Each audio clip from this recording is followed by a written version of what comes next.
ভারতের অপতথ্য প্রচারে বাংলাদেশের কোনো ক্ষতি নেই বলে মন্তব্য করেছেন নৌ পরিবহন এবং শ্রম ও কর্মসংস্থান উপদেষ্টা অবসরপ্রাপ্ত brigadier general M Sakhawat Hossain. শুক্রবার যশোরের বেনাপোল কার্গো ইয়ার্ড ও বেনাপোল ইমিগ্রেশন পরিদর্শন শেষে তিনি কথা বলেন।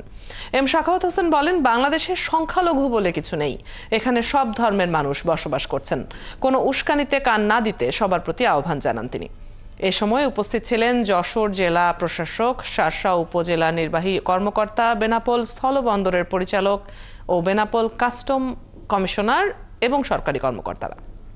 ভারতের আমাদের বিরুদ্ধে ধরনের প্রপাগান্ডা হবে তখন আমাদের দেশের লোক কম যাবে। আমাদের তো কোনো ক্ষতি নেই, আমাদের এখানে চিকিৎসাও আছে, আমাদের এখানে বাজারও আছে, সবই আছে। এখন এটা তাদের ব্যাপার। পৃথিবীতে দ্বিতীয়